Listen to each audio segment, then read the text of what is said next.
deflating every time you do that. Is deflating necessary a word? Sustenance. Deflating is definitely not a word. Okay. Well, when people are ready, I'll press play.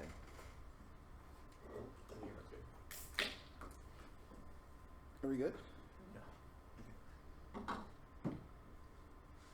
So a ship moving through water generates a particular pattern of waves. The bow wave is in front of the ship, and that wave then spreads out in the recognizable V pattern on either side of and then behind the ship. The size of the bow wave dictates how far out the wake starts. Waves that occur in the wake of the ship move at the same speed of the ship. From at least the 16th century onward, a major part of the ocean engineering of ships has been to minimize the bow wave and therefore to minimize the wake. But the effect of trauma is the opposite. It is to make maximal the wake. So I mentioned the Zong. So it's likely that those thrown overboard of the Zong, because many of them were sick and likely emaciated or close to it, they would have had very little body fat. Their bodies would have been denser than seawater. It's likely then that those Africans thrown overboard would have floated just a short while, and only because of the shapes of their bodies.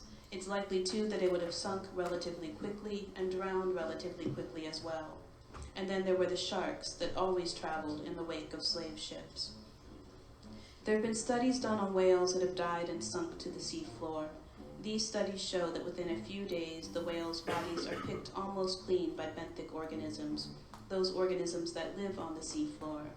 My colleague Anne Gardulski tells me that it's most likely that a human body would not make it to the seafloor intact. I ask her, what happened to the bodies? By which I mean, what happened to the components of their bodies in salt water? Anne Gardulski tells me that because nutrients cycle through the ocean, the process of organisms eating organisms is the cycling of nutrients through the ocean.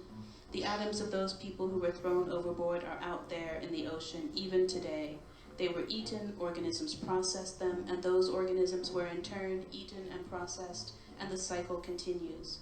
Around 90 to 95% of the tissues of things that are eaten in the water cycle, in the water column, get recycled. As Anne told me, nobody dies of old age in the ocean. The amount of time it takes for a substance to enter the ocean and then leave the ocean is called residence time. Human blood is salty, and sodium, Gardulski tells me, has a residence time of 260 million years. And what happens to the energy that's produced in the waters? It continues cycling like atoms in residence time. We, black people, exist in the residence time of the wake, a time in which, quote, everything is now. It is all now. We had been granted an opportunity to begin a new chapter of the human race, a chapter that global warming, corporate globalization have made increasingly necessary at the time is non-linear, offering a means to rethink our relation towards the world life. In the phrase Black Lives Matter is defined by love, which we killed or which dies, also measure of time, how long we are alive is a life. When Black Lives Matter, time itself is altered, creating revolutionary time. These temporalities become entangled with the other, seen that as the Christ re-emerged possibility of revolutionary times. Before revolutionary time is to be anti-blackness, the condition of transformative possibility. Blackness designates the changing system of unequal power structures, that the appropriation deal, the appropriate deal of the what humans can lay claim to full humans, that to which humans cannot. White supremacy is a force fundamental to America time, now specific and local endpoints to all kinds, uniformation of time, crazy new temporality in which time cannot be subject to human agency, catastrophism, a reactive declaration of revolutionary time in order to indicate a new era of slavery. Revolutionary time allows for the expunge potential of a moment to be animated, dialectical image captures such potential and contagion, waiting a moment which can be seen again for what it is, a cyclical type of liberation of abolition, a mechanism to redress the cycle, is not complete until wrongs of the writing. Revolutionary cycle is one of cosmological life. Catastrophic time seems to reality, geological, and white human disaster. Imagine the end of time, the solution of present-day crisis that animates the catastrophic structure of feeling. Capitalism is fueled by slavery. There is no capitalism that's not racial capitalism. There is capitalist accumulation that is structured of the natural habitat rate. Slavery, gender capitalism is caused by a system crisis that produces warmer water, making hurricanes more powerful. The idea of Black Lives Matter is one move for the settler colonies. One about the people below the water. For now, white supremacy consists of the feet of those on the ground are making revolutionary time for not the fire next time, but the flood.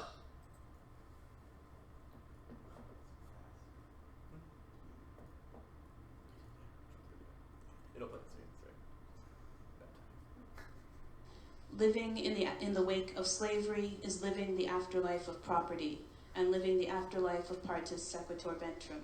That which is brought forth follows the womb, in which the black child inherits the non/status, the non/being of the mother. That inheritance of a non/status is everywhere apparent now in the ongoing criminalization of black women and children. Living in the wake on a global level means living the disastrous time and effects of continued marked migrations, Mediterranean and Caribbean disasters, Trans-American and African migration, structural adjustment imposed by the International Monetary Fund that continues, imperialisms, colonialisms, and more. And in the US, it means living and dying through the policies of the first US Black president.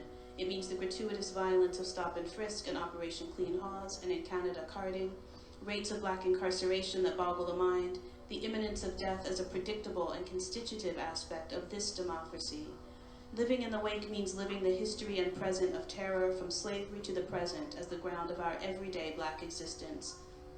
Living the historically and geographically discontinuous, but always present and endlessly reinvigorated brutality in and on our bodies. Even as that terror is visited on our bodies, the realities of that terror are erased. So put another way, living in the wake means living in and with terror, in that much of what passes for public discourse about terror, we, Black people, become the carriers of terror, terror's embodiment, and not the primary objects of terror's multiple enactments, the ground of terror's possibility globally. This is everywhere clear as we think about those Black people in the US who can, quote, weaponize sidewalks, Trayvon Martin, and shoot themselves while handcuffed, Victor White III, Chavez Carter, Jesus Huerta, and more. Those Black people transmigrating the African continent toward the Mediterranean and then to Europe, who are imagined as insects, swarms, vectors of disease, familiar narratives of danger and disaster that attach to our always already weaponized Black bodies, in which the weapon is Blackness. This is Black life in the wake. This is the flesh. These are bodies to which anything and everything can be and is done. We must be about wake work as a theory and practice of the wake. I'm trying to find a word to articulate here. This is wake work, so it's not a new language. I want to distinguish wake work from melancholy at morning, through which wake work is attentive to morning. But how does one morning interpret event? How does one come to terms with the ongoing quotidian atrocity? How do we think of care laterally in different relation to that of the violence of the state? The register of the wake is that I chose images of poetry and literature that understanding the slavery continued unfolding the constituted active conditions of spatial, legal, and psychic material dimensions of the Black non-being. The work is presenting as a catastrophic event of reporting a compromise of the orthography of the wake. This also a domination of the invisible. It's not visceral register that produces the conventions of the anti-Blackness that the present and the future. In the wake of the semi-outside of slaves should continue, we must think through the containment of the way the representation of Blackness becomes a symbol for the less than human being. We must think of the Black flesh as a way of producing inflection work to the state. Is that state not recognizing the whiteness of the total crime in the state? Because to stay the way is that it is not just inhabiting Black consciousness to would rupture the structural silence produced by Black social and physical death. If we are lucky, we live in the knowledge of the wake and position us as no citizen. If we are lucky, the knowledge of this positioning avail us in particular ways of re-seeing, re-inhabiting, and reimagining the world. We are Black people in the wake in no state to protect us, no citizenship to be respected by the practice of the wake and wake work is the modes of attending to Black life and Black suffering is imagined and reformed here. The desire, the direness that we face. For Black existence in an anti-Black world, the problem is one of attending to laceration. We appear across time, space, and individual and community. Laceration is a meaningless sign. Black carries a network of striving in the practice and tailoring of circulation, communication, and sharing of the nonsense hieroglyphic. The objective is surrender, not to surrender the sign from one's share. The undesirable sign in the lateral practice. One's competence having one competent question, encountering routine anti-aggressions, facing insecurity and depression, searching as coming to self-destructive behavior, and the resignation of the often internalized that, and an act of the metaphysical violence that, the care that I have in mind will turn to communication outward, even if one is feeling cannot be completely deciphered, one can still give it form, and much like the hieroglyph, the typographic form of provide space with one can share this reality, to words and struck together offer in operation of vision communication to the nonsense of the side operation of Black hair laceration constitutes a flow of misery that through which communication attentiveness can occur. I can stay to heal and to communicate. The laceration enables an endurance, not the endurance that yields resolution, but an endurance that would laterally the lateral laceration of injury. Nonsense communication does not have to be emphasis on language like the hieroglyph or fractions have around the word, but it must be communicated. The operation relies on whatever form of expression enables the sending forth of the hieroglyph.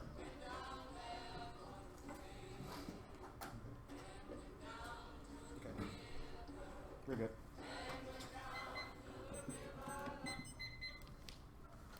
Okay, the 1AC starts with a pretty graphic description of what happened to the bodies of people thrown overboard the Zong, and describes like the scientific processes of decomposition that happened to them.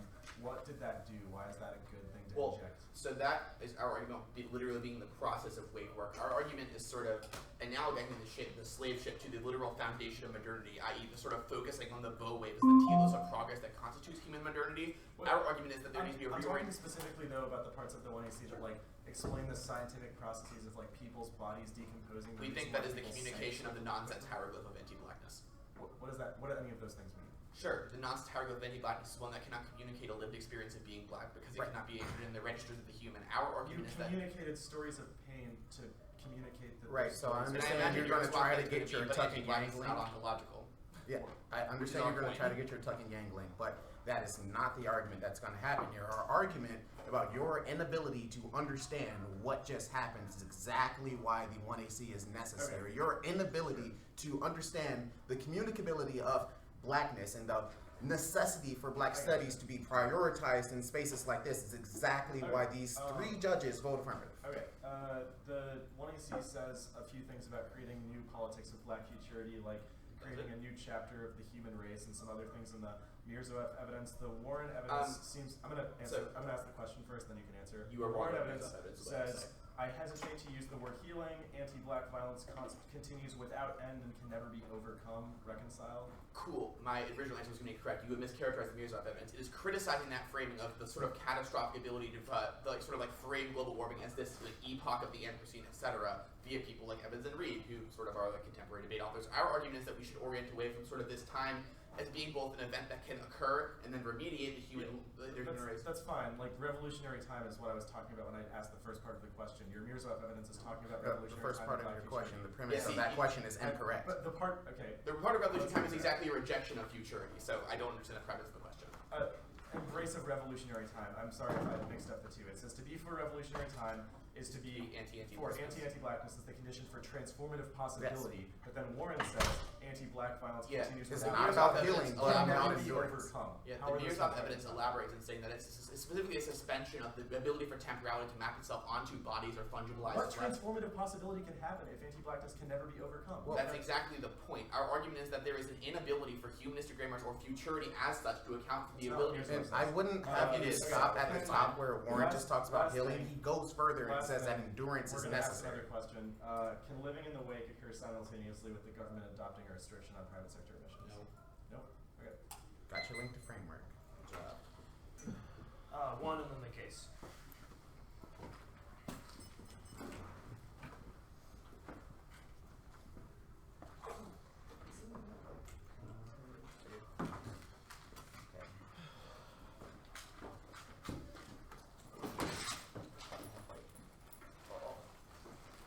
FTBL desirable lights for you. Oh, we can turn it back on. I'm just worried about keeping myself.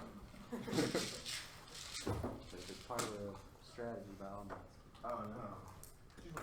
First turn the lights on to stop them flowing. That'd be amazing. But I don't think that's not gonna happen either.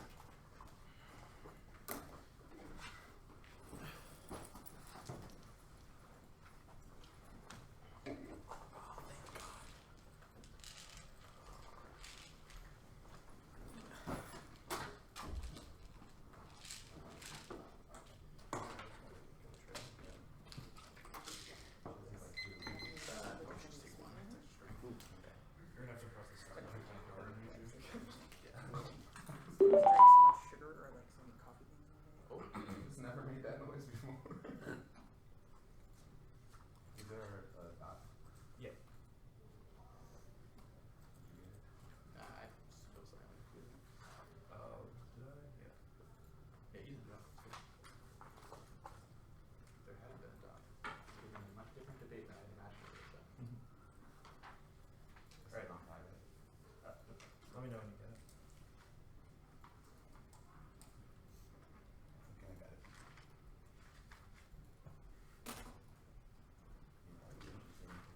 One off. Alright, everybody set? Yeah. What's the order? Oh, it was one off and then the case. Okay.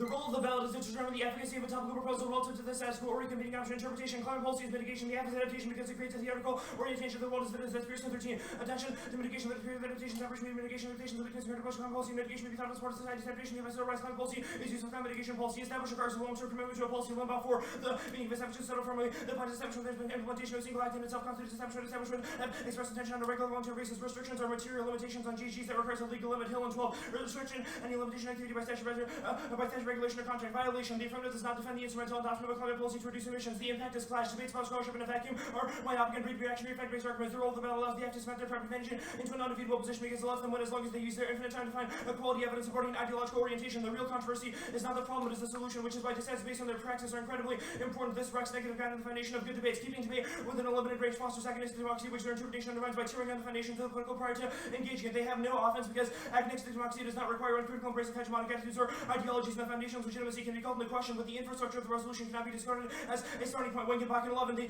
objective of agonistic democracy is not to limit elimination of utopian aspiration, it's a rational solution to the goals of conditions in which relations can be made visible and contested common values made agonism impossible ontology within our politics as a part of the political assertions. Agonism as issues of existing institutional norms arose not a revolution but a reformation. Democratic resources reinterpreted tangible structures contested changes slow. Agonism aspires to create democratic growth that will lead to the destruction of injustice, recognized that injustices are embedded within in the politics within which such work occurs. Agonism creates democratic conditions out of which transformation might arise. This is a competitive environment of plural identities will undercut any claims to overcome contingency cultivating practices that contest hegemonic interpretations. Agonistic order within a shared symbolic framework informed by an ethos of reciprocity selected to maximize inclusion, minimize domination. Liberalism represents an objection to existing structures. Liberal politics contribute visions of subjectivity that will generate oppression but mitigate certain liberalism and identify an economic order consistent with liberal values that affording privilege to markets of only object to achieve democratic outcomes. A democratic theory of institutions and engagement rather than resistance as impossible aspirations of theory need not begin with the rejection of the democracy within which political action must engage. Agonistic theory can account for democracy mindful of the danger and the potential of the anti-political foundations of agonistic democracy are contingent and reversible. We cannot be the constant object of debate. Agonistic politics must be bounded. Agonism works to reject the tragic reality that limits inclusion. Our endemic post-foundational politics embrace the inevitability of boundaries limits and works to make those as wide as possible without turning the base into ontological conflicts. Agonism is a willingness to accept some interpretations as legitimate, even if that legitimacy is understood as subject to legitimate conflict itself. By situating liberalism within a post-foundational ontology, liberalism is transformed and practices are open to active reconstitution. The case, performance of suffering in exchange for a performance of justice as liberalism par excellence, responding to the specter of suffering represented in the one you see with anything except ambivalence causes unethical spectatorship that instrumentalizes being, creating a distancing effect where the absence of spectacle is taken as normal conditions, breeding introversivity. This act stimulates progress while concealing systems of violence, cementing the structural conditions that create oppression. Their scholarship can only create an attachment to pedagogy, not other humans and all of their depth and complexity, but negative to reject one sees relationship to otherness. Edelman, in 14, we always seem to want images to do something or make their viewers do something to be instruments in a larger process, motivating or impelling a feeling or an action. They also risk endowing the image itself with an overabundance of power, the burden of making something happen, tidying up all the ethical messiness inherent in spectatorship. Spectatorial agency is easiest to achieve the image in question is graphically documents another suffering because the scene seems so kinetic it is easy to forget the agency of the spectator and the constraints that bind her. We are asking bodies to do political work for us to reduce into representative examples of their plight, subjectifying people without their consent. The lives are valuable only when they are destroyed in such a way that they store the emotions of sympathetic witnesses of authorities or repositioning of the suffering subject outside of the sensorium. The demands of performance of suffering in exchange for the performance of justice. The performance of suffering ultimately serves to consolidate privilege. The performance of suffering serves political ends, atrocity images that logically engage viewers in an often discordant affective and ideological act of spectatorship. The affects when confronting an image of suffering seem authentic with these self-assessments, emerging discursive conditions that encourage us to think of ourselves as sentient responsive to the suffering world. There's a self-concept that obligates of those who suffer visibly. What happens to ulteriority when feeling bad becomes evidence for structural injustice? Spectatorial observance is untrustworthy because its absence can be taken as a sign that there is no suffering. Approaching such a position with a position that acknowledges and accepts their banality can be a way of bearing witness to the facility of ethics and banality. The sensorium of liberal humanism demands the performance of suffering in exchange for performance of justice. Spectators who are not anguished might still care, might still be capable of responding ethically to it. This precedes the content of their practice. The affirmative cannot win. Their performance is politically valuable until they expect their relationship to the unpresentable, unpresentable others in the one you see a boss in 10. Every performance of justice requires performance of suffering. Such actions with their sufferers represent themselves or are represented our struggles to make suffering matter. The art with political, ethical, and aesthetic, the privileging of voice prior to and beyond the representation that as a part of the process do shape underground name the suffering that is meant to be it is meant to be making present. The experience of suffering deserves to be acknowledged in a way that does not relegate to being an object or event harness as currency. This violates rather than not as suffering, even in the most attempt at justice depiction of the modes of speech and presence that sanctified within these debates is represented the perverse attachments.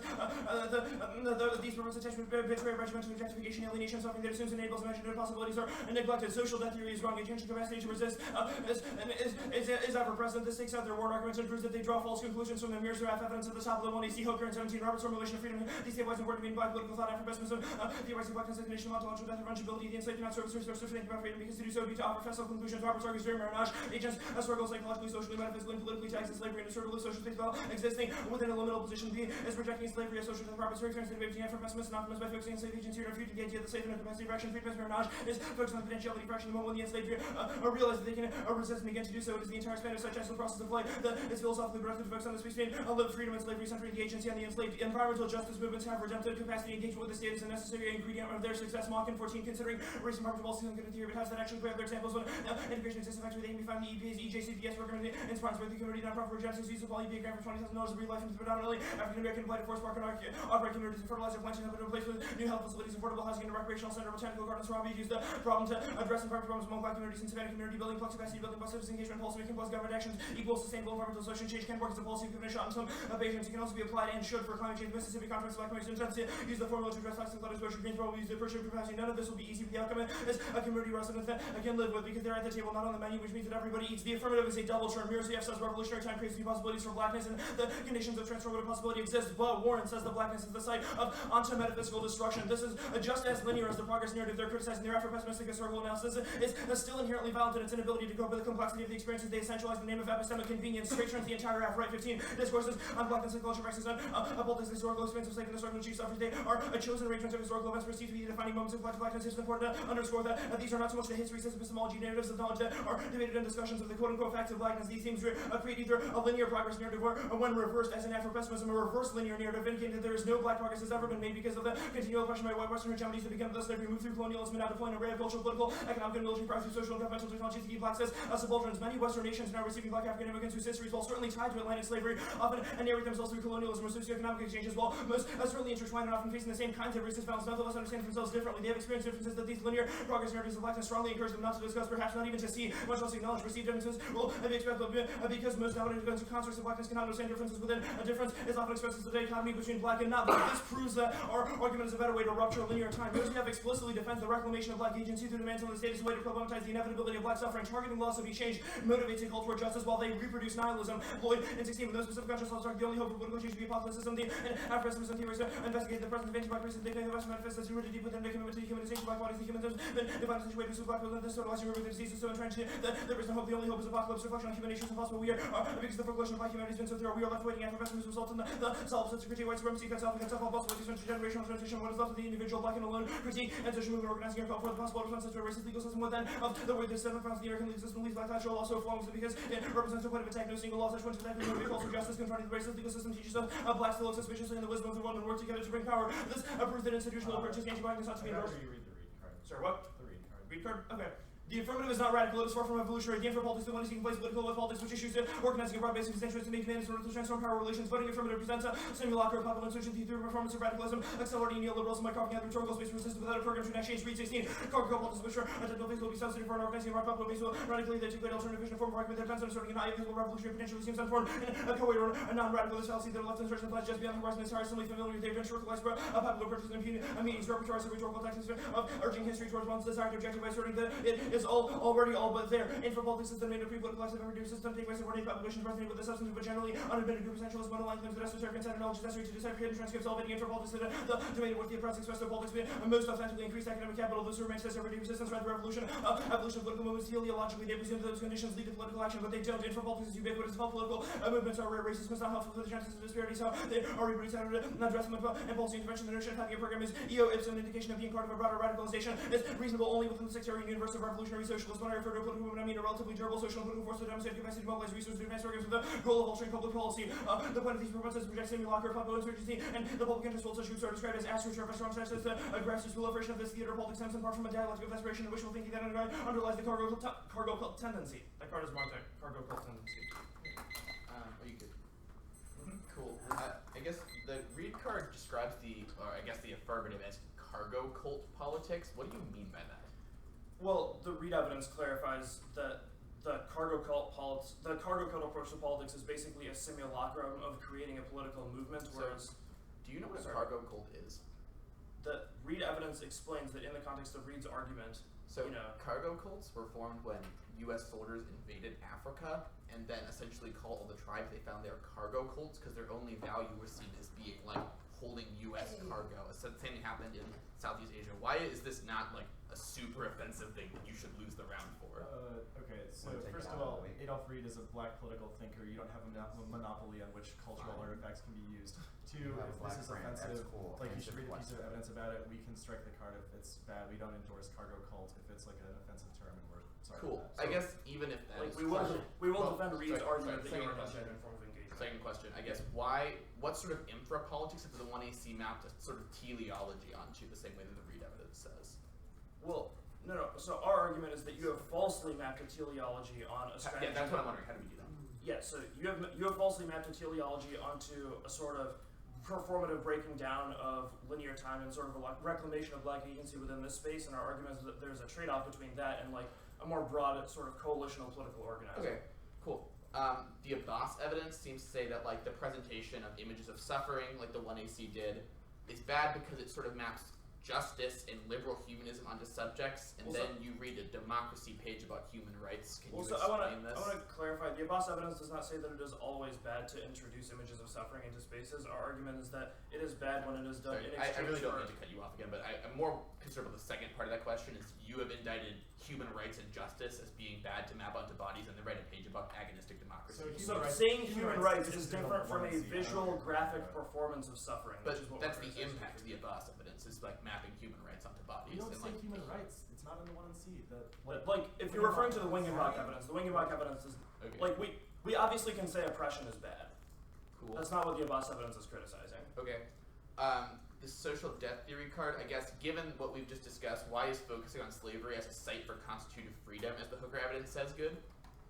No. Slavery is not the site of constitutive freedom. It is bad to focus on slavery or an institution as the site of constitutive freedom because freedom occurs in the liminal space between slavery, or between freedom and unfreedom, I guess. Oh. So basically, freedom is a process as opposed to an outcome. We are always in a process of flight, and agency can be reclaimed without ever reaching a point at When you which say we are free. we are always in a process of flight, who is we? Well, the Hooker evidence describes slaves and specifically Maroons as being always in a process of flight. So maroonage is the sort of like flight you're going to isolate as like a movement towards. Roberts' formulation of freedom is founded in maroonage. Okay, Yes. cool. Thank you.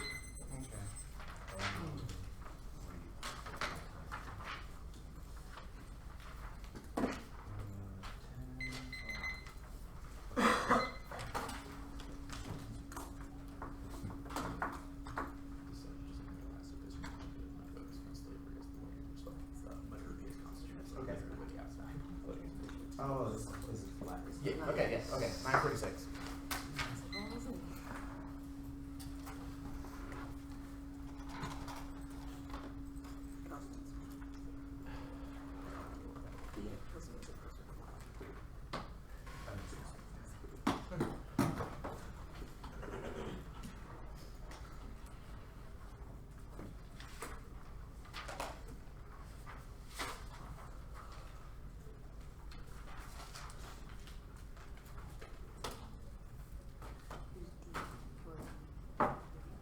DM has Kansas HW, and then stating Texas PD revenge national last year. It's Texas specifically.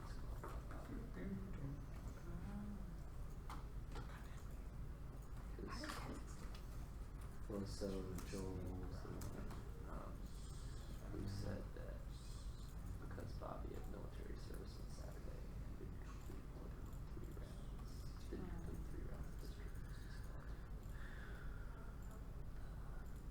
So gave him a little bit extra fire.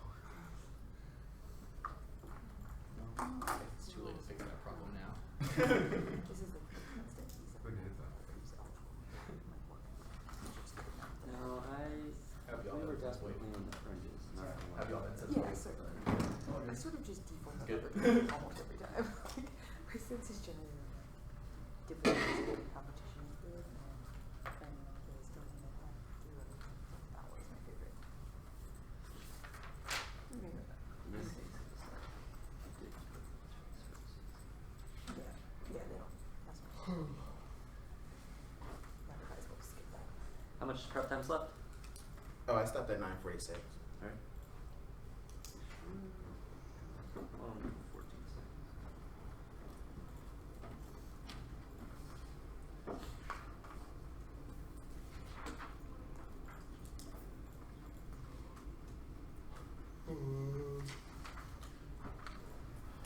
So, case T.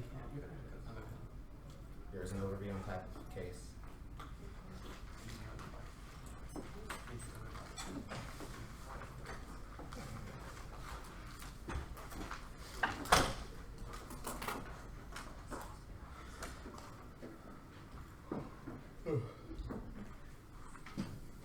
Okay, is everybody good? We good? Yes, okay.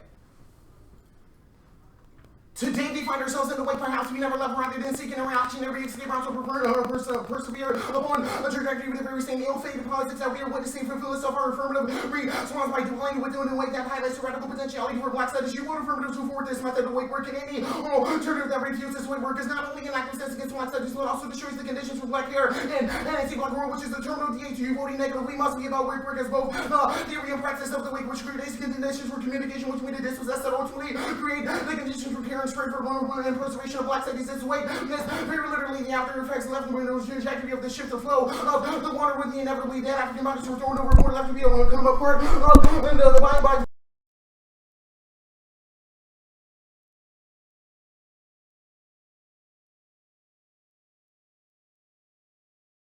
the space represents a liminal period that we can all see to Blumiri zone of the release of the trigger and the fall of another black body of another brown body of another ellipsis. We are living in a history of oppressive tyranny and terror from slavery to the present as the ground from our everyday blackness. This is a discontinuous now living your time of living in and within terror as well. The object of which terror is exerted in the locus of terrorist itself as no time of crisis, catastrophe, recycle, capital accumulation, and gender slavery has situated us in a time where global warming, one travel along with the rise in sea levels, ocean acidification, melting ice caps, severe storms, forced migration, etc. And in this zone that the catastrophe and that affirmative sites of black studies are made possible to warn identifies as a laceration, the ability to communicate through objection, the conditions for black care that are made possible. This becomes necessary when we find ourselves in that sunken place of no momentum, where even a passage of time is made nonsensical in relation to the nonsense sign of blackness as it fractures and folds everything into upon itself, sharp in terms that's rest in this time, a time in which everything is now, it is all now wake work. This a point in which we can recognize that our knowledge and we produce is far more than just the text of our scholarship, but also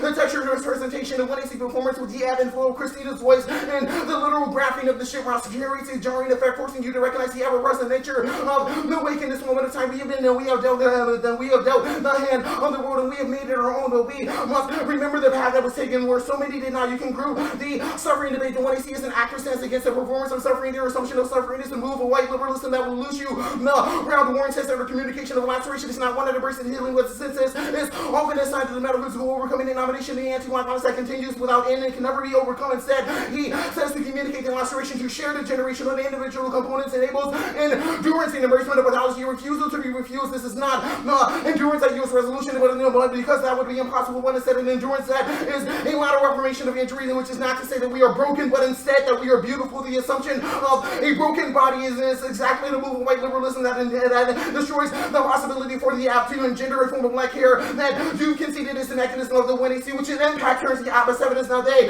say social efforts strong efforts was the closed ontology, but that person was the closed ontology not responsive to the sharp evidence or the warrant evidence that indicates that we can provide a lateral affirmation of a character that can think blackness alongside of agency, proves that your focus on social stuff necessarily will lose you, necessarily is not responsive. Now you say the Afro's a double turn. I don't think you just understand how Afro presidents work. We say that we are in the revolutionary time. The warrant evidence says that this time we're in the places us in the end of regnum where we can provide the possibility for a lateral affirmation of injury, not a double turn. You just don't understand these things. You say the right evidence, our focus on the middle passage is uniquely good. You conceded every reason as to why it provides us the ability to chart the way in which slavery replicates itself internal and external to debate. We have to have this process in order to challenge the way in which the structures of anti-blackness replicate itself. You have not read an anti-blackness non-ontological card that inside of this debate proves that ontology structures the way in which you evaluate the entirety of this debate. The Lloyd evidence presumes a denial of what our argument is not, and denial of what we're rather holds reconfiguring, then allows us to create the possibility of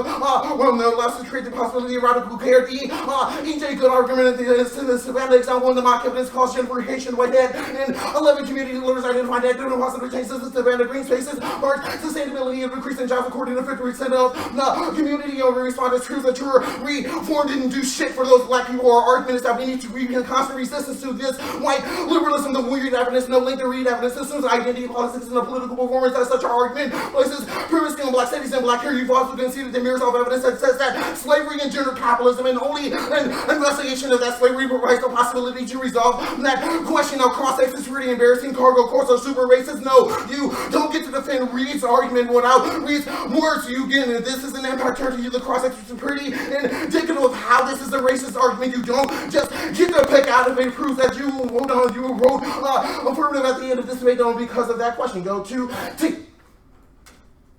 We You've already answered the entirety of the negative strategy for injection of meaning, speech, and dialogue, and the country no longer has any statement value in our current community of debate in the world of norms and rules, fairness, stability, and the only response allowed in our core social political occasion is unapologetic and unflinching commitment to the hoarding of black studies, the role of the judges to vote for the team of West provides scholarship that provides the possibility of a black career. You should view this debate as a referendum on the value of many types of scholarship that we forward in the consuming of the say that they have not refuted the fundamentalist method and proven that is bad, and you have zero unique reason to vote negative their rejection of the form of the act as it is inadequate to the task of engendering black career, and you should make you skeptical of any benefit for voting for the preservation of this community. This leads to two devastating impacts. Either is a plain model recluse revolutionary race that eliminates any form of strategy discussion outside of the state or based upon choice of real reasonable interpretation of the topic. They should be forced to engage with us, otherwise that moves to the one they see and trades off with education of base their interpretation is an active stance against the necessity of black studies. Their refusal to engage in this prioritization of black studies is a denial of black care that is uniquely violent action that allows for unperturbed white mastery over black strategic resistance. Chart in 16. The methods available to us force us into the position of unconquered what we know our knowledge of slavery is gained from our studies, but also when access through the kinds where every day we are accepted to discard this count, disregard, jettison, abandoning the measure of those ways of knowing and do not happen and violence that we know to be honest against others and ourselves. Black academics to reduce work means adhering to research models that are attracted in the service of a large and destructive force. By doing violence to our own capacities, we are disciplined into thinking along lines that we can strive our own annihilation. We must be undisciplined. The work that we do requires a new mode of research, new ways of entering and leaving the archives of slavery, an unscientific method, a method of encountering the past that is not passed along the lines of sitting with tracking into the phenomena that disproportionately devastatingly affect black peoples and everywhere. Another climate policy card refers to mitigation. The affirmative is adaptation because it is a theoretical orientation towards the world that is the purest evidence provides that possibility, and it also has no intent to find it. Indicates that this definition was arbitrarily chosen to perform the constraints of a specific doctoral study, not indicative of what the way we also need to establish evidence. Only says commitment is key. Obviously, the outward in the black study is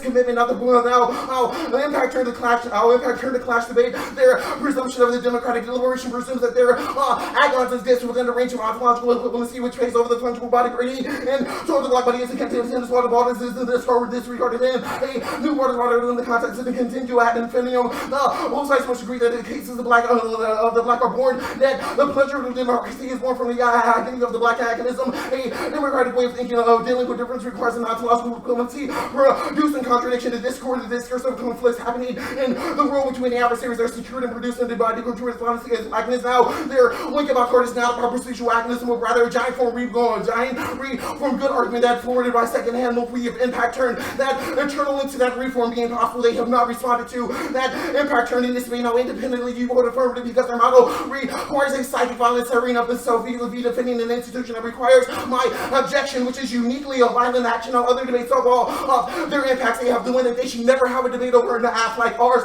to win this debate. Now we lead to better portable skills, leading to learning to adapt in the moment and think critically about something you haven't predicted, but or is a better skill than the constant repetition. Now there's a focus forcing them to deal with the content of our app. They lead to contrived negative positions like process counterpoints or the politics that or the politics that just skirt the discussion of the one. Do you think I should be smart? Yeah, sure. Procedural rules of the game are reduced to exclude minorities. Source 3. The liberty of democracy and adequate institution to public participation by marketplaces is active. This is racial and ethnic minorities are excluded from decision making, deliberative use, and total exclusion concerned away people lacking the opportunity to influence the thinking of others, even when they have access to procedures and decision making. The formally included in the process, people find their claims not taken seriously.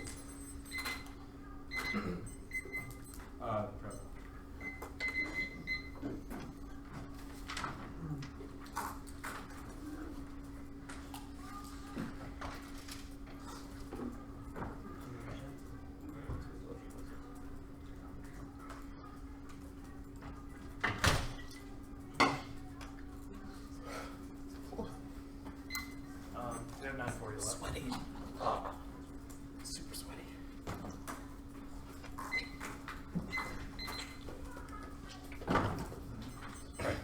You good to go? Yeah. So under the AF choice model of debate, does debate become a referendum on whatever scholarship the AF chooses to introduce? I think that's how app choice works. We pick the app, you debate that app. So are there any limits to what scholarship can be debated? Under our model or under your model? I don't Under think. your model. under the AF choice model? I think F, the AF, centralizes criticism of. Well, do you want to say no to that question? Yeah, no. There are no limits. No limit to what scholarship can exist. Okay. Yeah, I think in a model where you have sorry, I got another question about this AF choice model. So if a policy team stood up and read a plan and said that the framework for the debate should only consider policy choices, could the negative read a K? I think that's what you just did in the 1NC. No, I'm saying, it's just like as a hypothetical, if the affirmative read a plan and said AF choice framework is no Ks, they'd probably debate that framework. We would probably debate that, yes. Just like you're going to debate just like your framework argument.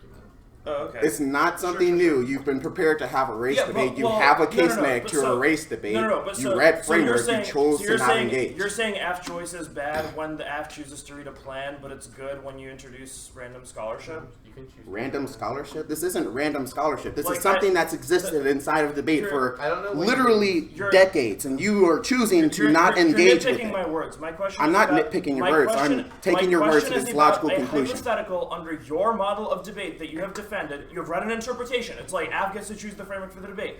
Why does that not exclude plan versus K debates? I think you have missed the point of an AF choice argument. Our argument is not that every AF field should choose whatever they want to do, but rather that a debate should be decided upon, the debate and happening inside of a round, not a better model for debate, and that you should have to debate the 1AC that was presented in front of you. Just like if we were negative, we wouldn't just say, fuck you read a plan text, that's bad. You'd say, you debated the statement. That's bad. So it's not a question of what ground is admissible, but rather, okay, I see, that makes sense. Yes, not your concessionary ground argument. Why is the Wingenbach evidence advocating the same type of reform that you have criticized? Why is it? Or why do you think that's true? Well, A's point, it's nothing but muff. Also, it says that agonistic thinkers propose not revolution, but reformation. Right, reformation. Agonism does not evoke sudden or rapid change. Over time, agonism might lead directly and indirectly to dramatic reforms, revolutionary redesign, but that change is inevitably slow. Those lines that you're reading right now are about reformations of deliberative. Agonism thus forestalls the idea that any democratic institution can claim substantive legitimacy for use of power or any act of government and a very act of particular identity interest. Dude, like, this card is critiquing deliberative democracy and says deliberative spaces should be changed. It's critiquing deliberative democracy. And you forwarded deliberative democracy impact. I don't understand how you don't understand that that's an impact turn. Why does your K of government reformism link to that? Right. So the very top of the Wingenbach card says that the end point of agonism is large-scale, slow reformation. We have impact turned that internal link. Changing, whatever. Which... 949.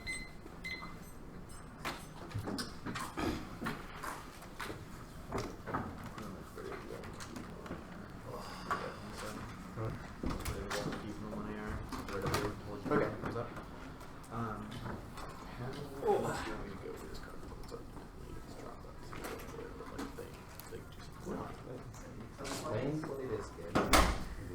I know how I'm going to go.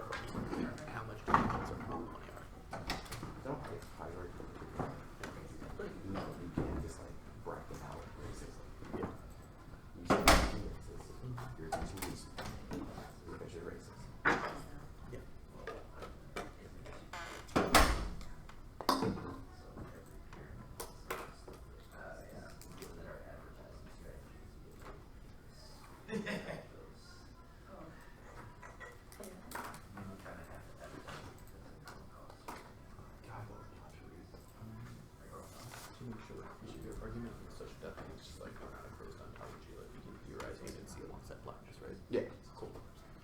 It's just not. Like, I don't. No, I get it. I was just making sure we're clear. Yeah, I mean, they're gonna try to get back in the ontology thing. They didn't read fucking ontology card. We have a rollover mechanic, which Jared Bush helped me ago. And last couple of comments, there have been two major So, they're gonna apologize. like Nope. to the point They're where gonna get to apologize for the racist. they took all of our dorm costs 2 years ago. Pretty sure Columbus apologized. And the school. Nope. Pretty sure we did. But we have to show money to He was probably felt pretty good about what he was doing. and our big monitor, I think, scholarships on that stuff. Maybe because I could. Yeah.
We all good? Great.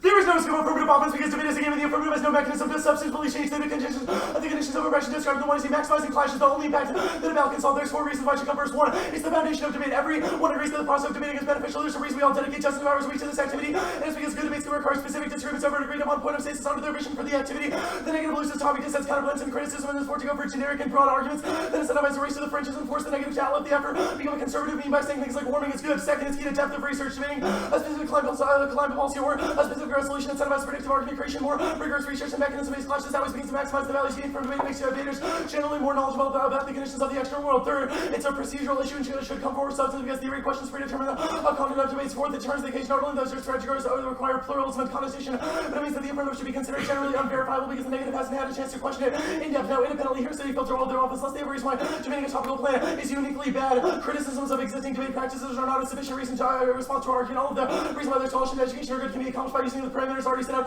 in the resolution, and it's their burden to prove otherwise. The first argument is that the rule of the judges trying to go towards scholarship or black hair re-meet because the topic is a good avenue for increasing black participation. The topic especially has multiple entry points for anyone's discussion. The very frequent discussions of carbon tax revenue going to people of color and black folks asked about the disparate impacts of climate on black folks and numerous other things. All of the arguments on case are going to prove that really debated debates are the future of black folks. Anyway, there's an epistemology test that will produce false positives and think that things are true since they want to base, even if we can't see for sure because we have not tested this idea against the best research of which the argument I made above in the overview. There's no inside debate and outside debate. Debate is a microcosm of larger society, which means that if we solve our arguments by where our model is generally good proofs, we should try to maximize that. Education to first topical action does not preclude drawing people into debate. They essentialize black and POC participation. There's a significant amount of black folks in the community who do claim-based truths that their arguments should be rejected. The role of the judge is arbitrary. The role of the judge on the ballot should be to endorse who won the debate. Anything else is obviously self-serving because the affirmative can make it whatever they want. They say that there's no unique reason to vote negative because they endorse black self-care. We think that we do too, which is the argument I explained above. They say rev debates won. They don't solve our offense. The reason those debates are they're revolutionary is because they're counter-hegemonic, which runs contrary to what is anticipated, which is the link to our predictability offense. The negative has to be placed in a reactionary position where we want to have to justify the resolution and then respond to it. It also puts us in a reactionary position that forces more extreme position taking, which reduces the amount of nuance to our analysis by incentivizing arguments like capitalism as the root cause or a center anthropocentrism, which leads to a shallow and educational debate. Second is that there's no link. Revolutionary debates are bolstered by our interpretation. Debates for change are a floor, not a ceiling. They could say fossil fuels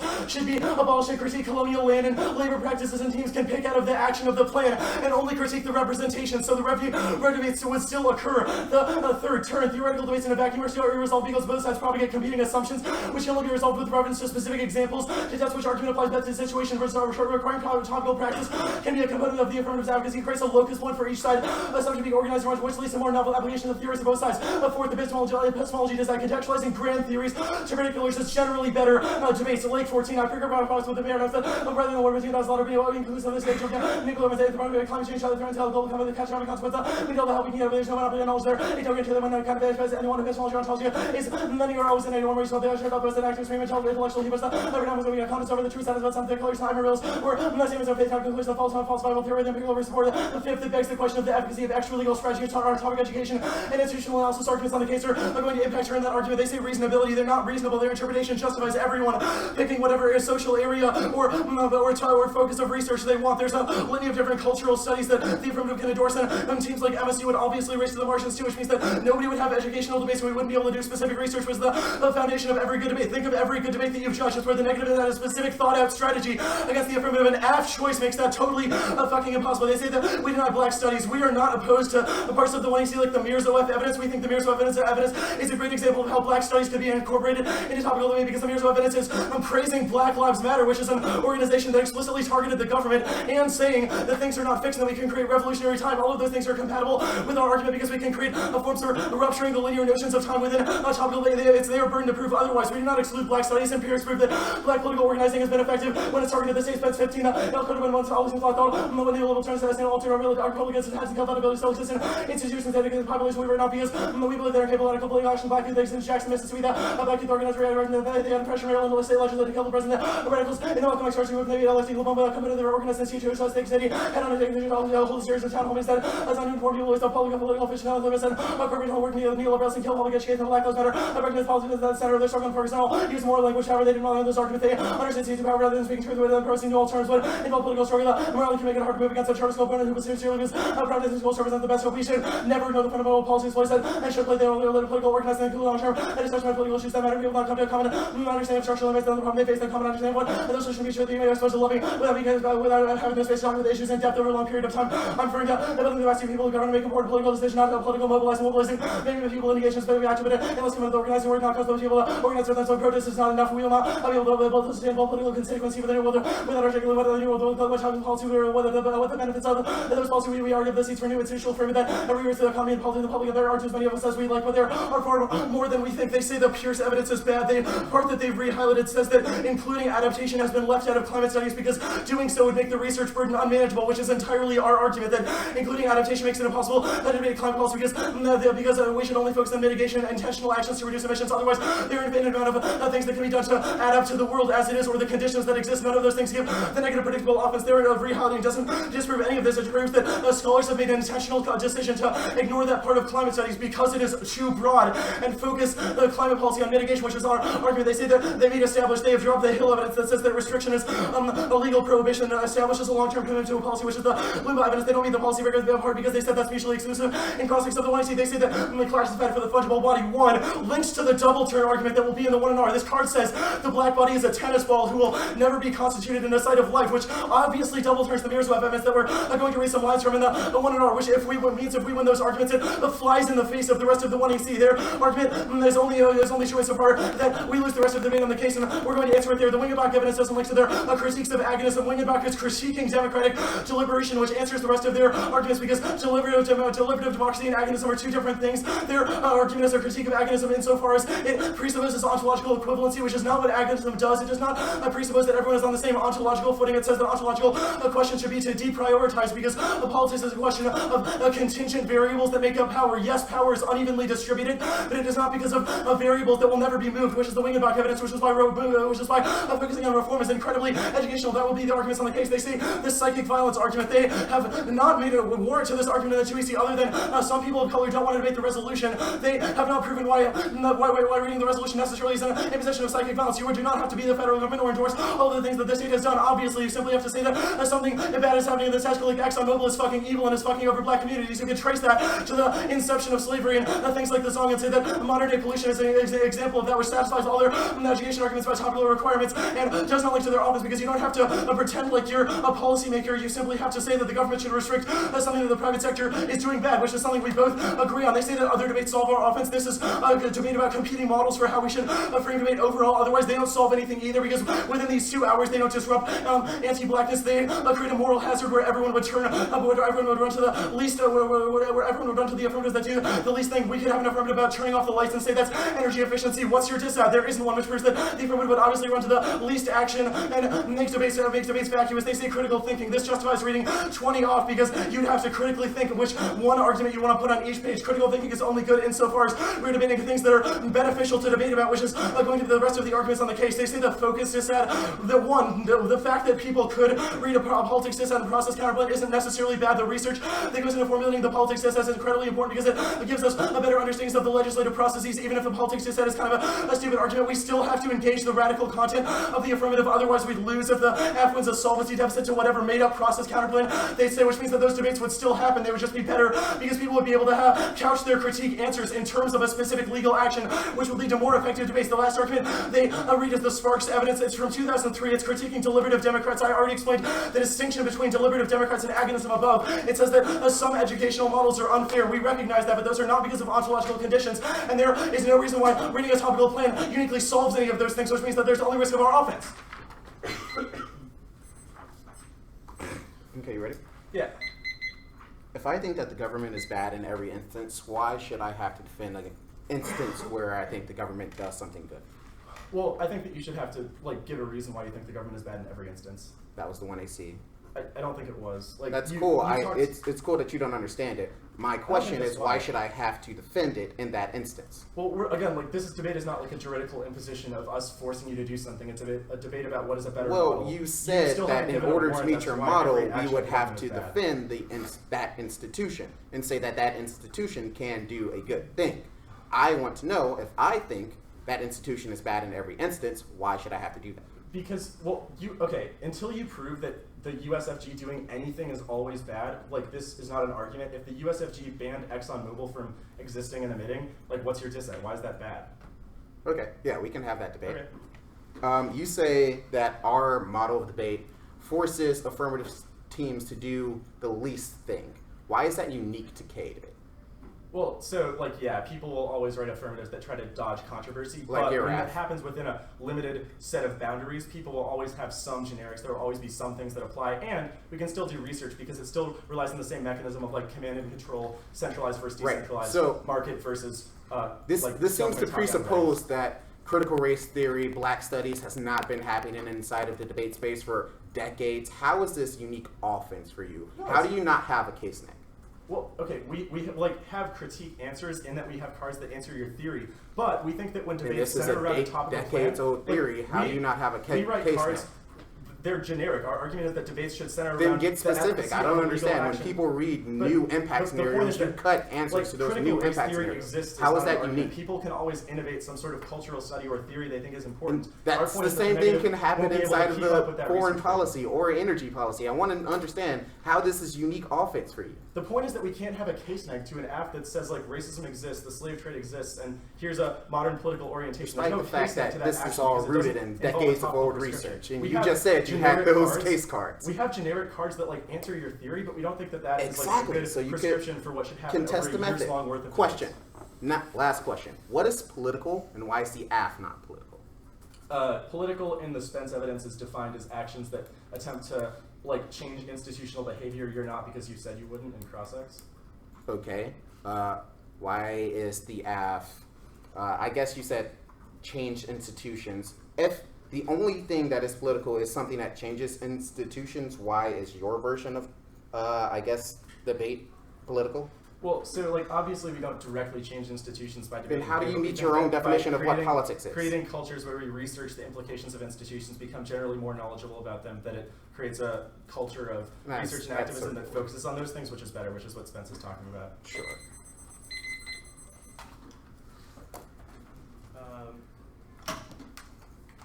Been sent. The order is going to be the case.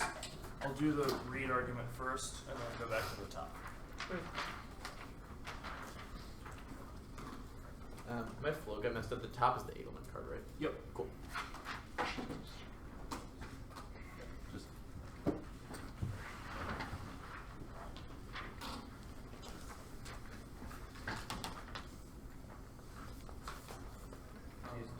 Yeah.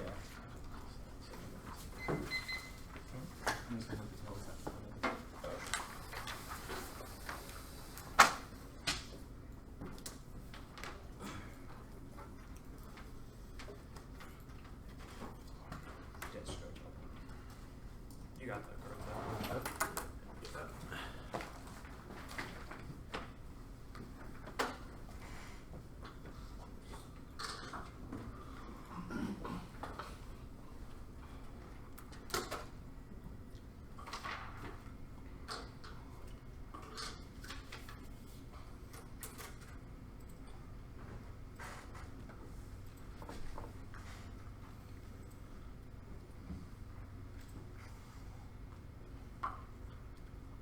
Everybody good? Cool. We're not going for the read argument. We apologize for introducing the issue. Present the card, not the team. It assumes if they're correct, the scholarship is important. Then, as reading the card is a voting issue would foreclose a much more interesting matter debate. Reed is a black political thinker. It is his prerogative to reclaim the term and use it as he wants. Reed also thinks that it's bad to engage in false uses the term in the context of not wanting to engage in false religions. Compares that with identity politics, which rooted in the context of his argument, it makes sense to use the term. And to the extent that it doesn't apply to the affirmative, that's just a no-link argument, which is why you should reject the card. And now the suffering reps argument. The one is he relies on the assumption that the performance of suffering should be exchanged for performance of justice. Their paradigm makes the oppressant of fungible objects because their lived experience is projected at a cost for simulated policy change, representing the suffering of another instrumentalizes pain by turning it into a political tool meant for self-empowerment. That is the Edelman evidence. Most of the arguments they make in the 2AC are not responsive. It is obviously fine to embrace endurance, even through the portrayal of others, but why is it necessary to use this endurance process as currency to procure the giving of empathy from the judges? Their solvency mechanism explanation in the 2AC is a primary example of this. They said they produce a quote-unquote jarring effect. Our argument is that that is bad because it commodifies the lived experience of sufferers. It is worse to do this with images uniquely because it creates a false understanding that violence does not occur when images of suffering are not circulated percolated, which creates a sort of normalization of the kind of violence that they attempt to portray and introduce into this debasement, which link to all their jarringness and empathetic arguments that is also bad for you as a just to consume it. Alternatives that you should treat, react to the one I see with empathy and vote negative, react to the one I see not with empathy but with apathy, and recognize the ethical implications of your role as a spectator. They may have a more complete portrayal of suffering, but there was a massive affective distinction.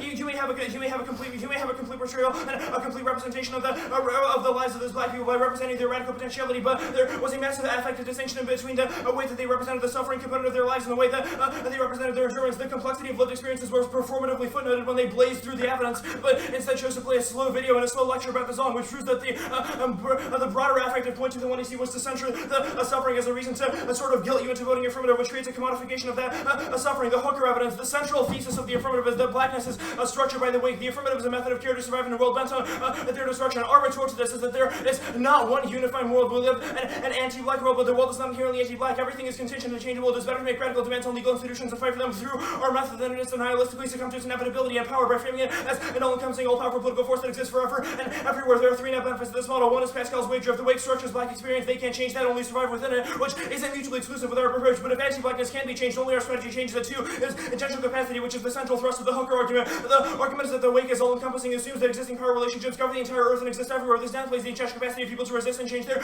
material conditions. If the wake might be everywhere, but the world is multiple, complex, and contingent, and the systems they are critiquing are made by humans, which are themselves incomplete beings who are never fixed, which creates the potential for flux and political change. They may be correct that history is structured by the wake, and that history has created a sort of form of injustice that can be explained through the explanatory power of the wake, but that does not necessarily mean that history can be extrapolated that way indefinitely. That requires a perfect knowledge of history, which is fundamentally outside the grasp of human beings. The hooker evidence indicates that their only response to the hooker evidence was that they do not theorize blackness as a clone's ontology. But if that is true, then freedom can be found in liminal spaces within the state, not just in academic spaces like this one, because freedom is a psychological process rather than a particular sort of act. Freedom is a process of play. The third net benefit is that a material change outweighs because power manifests itself legally, which means the best starting point to alleviate suffering is material and not ideological. Their only possible offense against this is that the affirmative is a unique survival strategy that is sort of exclusive with engagement of the state. This is wrong. One, no trade-off. Mirage or flight is a metaphysical process that occurs in the conscious, so the action of being a fugitive or existing outside the law is not actually important. The key is quote-unquote fleeing through a non-fleeing act, which is how Roberts sort of characterizes it, to achieve freedom psychologically in spite of the overwhelming disparities that will still exist regardless of which way you vote.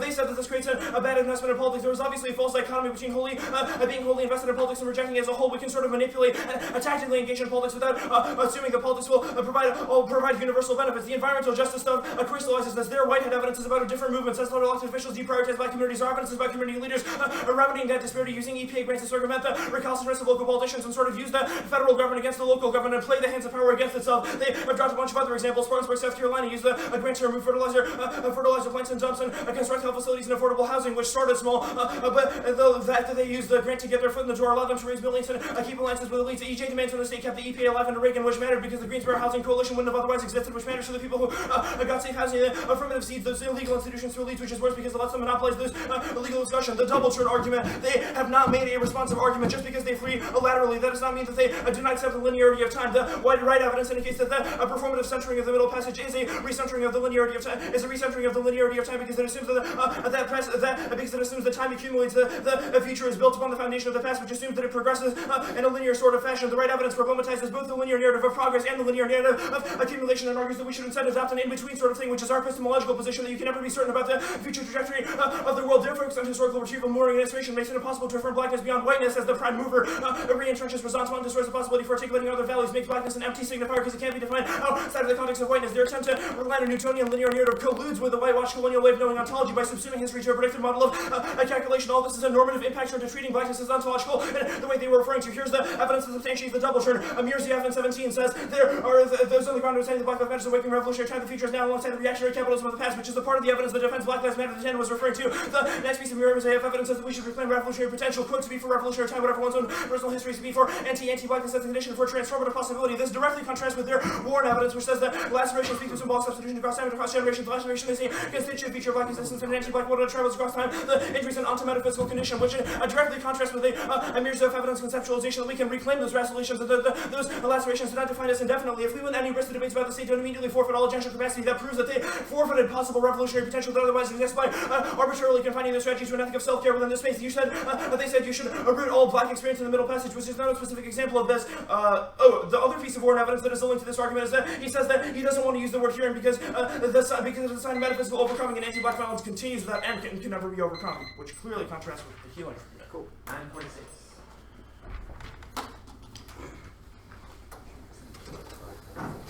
Yeah. So my favorite stuff. Yeah. Yeah.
Hey, we're good. How much is left? Sorry, 450.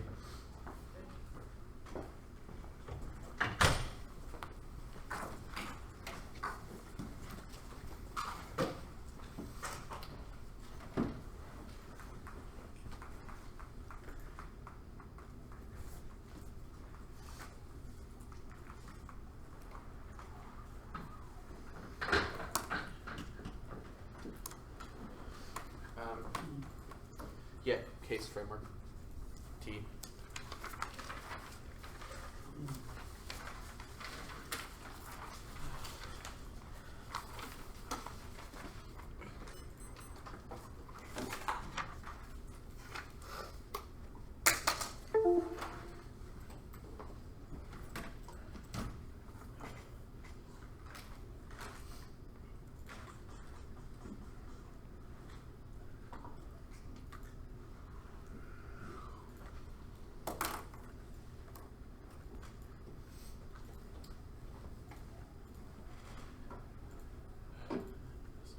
Alright,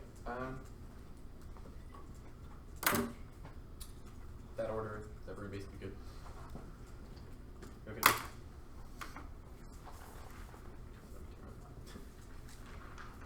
Alright. Anyone not ready?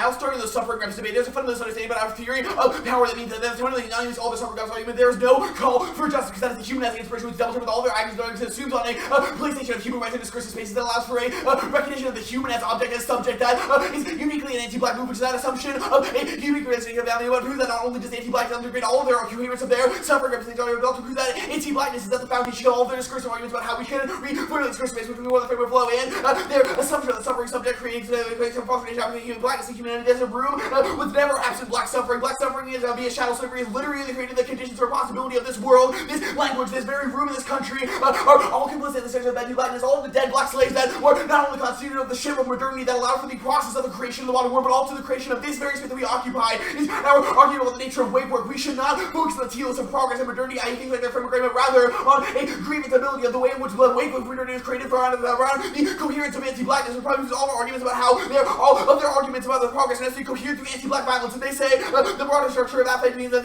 you have to vote back. And also, they have response to nonsense hierarchical arguments mean that you cannot actually interpolate black suffering because there is no ability for you to register that on the level of common humanity, which means that your absolute refusal to actually humanize the black suffering is a link to all these suffering arguments there. No one unified world argument is proven by above. There's no space that we need to have in this world absent anti-blackness. Blackness exists as the resonant time in which every moment is now a temporally strikes with the force of the middle passes. That is to say that there is no space for progress or the telos of time accumulated bodies with literally all their linear time arguments. It's a question of how black experience is felt in every second and literally an accumulation of the force of black death because every space in this world is constituted through anti-blackness, which no links most of their double true arguments to. They say the world is inaccurate and incomplete. That's our argument. The wake work is attending to how the world is incomplete, but it's unfortunately gains coherence in every moment of living through black anti-blackness. That was above. They say freedom can find liminal spaces. First of all, not a reformism argument. Ruins obviously don't look like their framework arguments. Also, they about that sort of a space of liminal freedom for the grievance of blackness. Exactly what the affirmative is, which is the 2AC argument that consider materialism to make the man material semiotics is the possibility of saying anything that would call that could be called black study. To be clear, this is an impact the way you want. They want you to compare strategies. The man materiological mapping of the thought that Christina Tribunizing to review way versus laceration of black flesh that attempts to return black thought into the normalizing temporal economy and to the regular has to be black hair re-entering blackness into the process of world. The mere set of evidence says that this tend to fracture life alongside time parade radical pens for black studies the capacity for theorize outside of those all already trying black the nature of blackness allows the system of thought they care that allows escapes dialects and half nature all their epistemology testing arguments on framework variants they answer the above all two these all are incremental domain that relegates black people fighting for 1 or 2 age rather than the structural theory to allow them to happening into more to explain double turn argument they're wrong about the mirrors often war evidence. Their argument is not that fixing lights on one particular moment rather than analysis of the event horizon of civil society being theorizing through that moment. Their double turn presumes an argument that the thing within the hold is good and not one that says the lateral affirmation of care is key to rupturing the ability that holds on the confine of light with the right identifies of that focus on linear time which also the links to the very right elements, but we're also going to say that focusing in the middle passage is good if they go for that link argument because it allows for attention to care of the black studies that allows for the morning of dead likewise that constitute the wake of modernity. They also dropped the form and concept argument between they should give us that they should rate, and other dropped argument over the true, you should resist the vote essentially in favor of kind of scholarship and pre-decided this debate around every speech active for the research assembly of the Constitution affirmative or negative strategies that this may refuse to intelligence the affirmative project thought and choose the same register as the negative strategy this would return anything that happens in this debate to the grounding force of humanist research agendas that destroys the capacity for it with its absolute impact on the way we want the negative one to evaluate its impact the debate framework.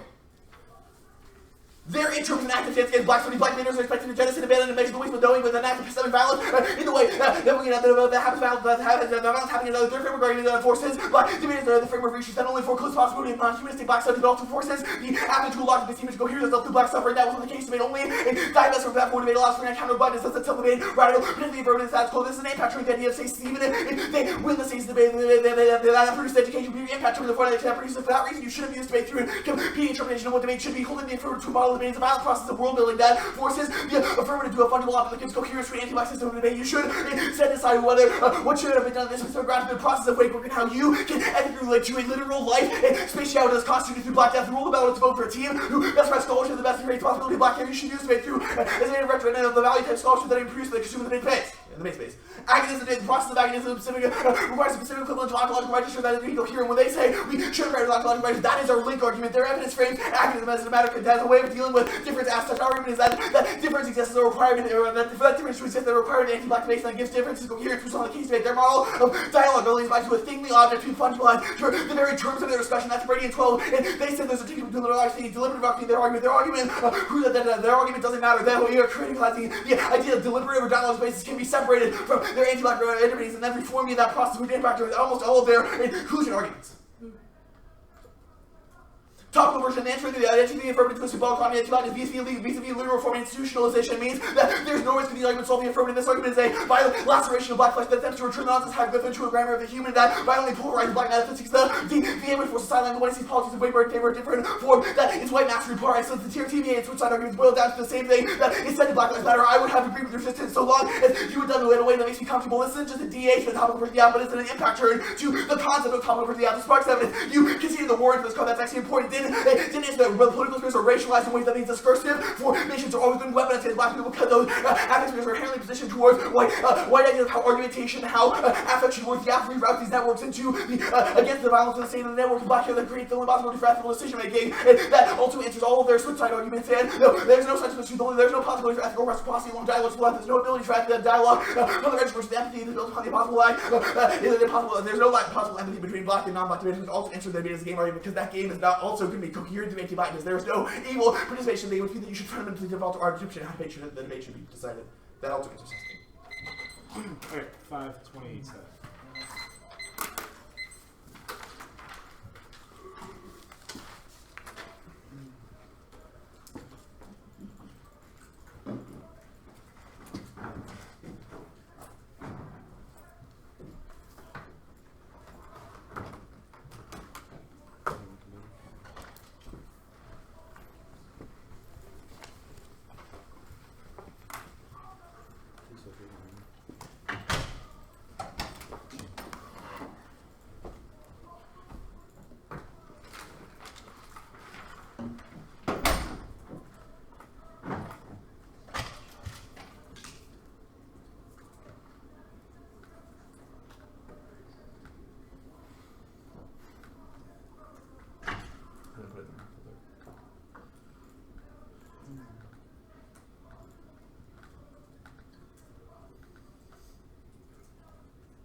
on the bottom of the case was about refusing to intelligence.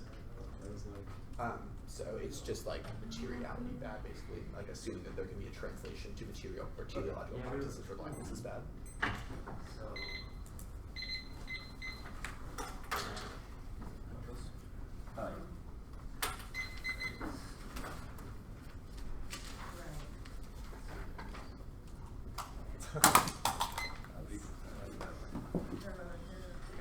Just like didn't look.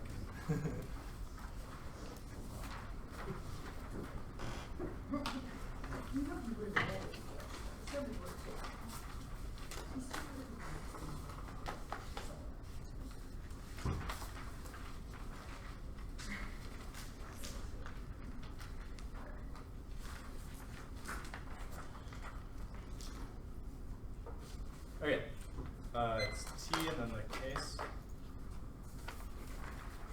I'm going to start with the double turn argument in the case.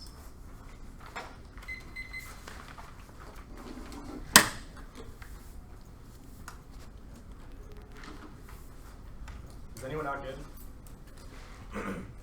Okay, great.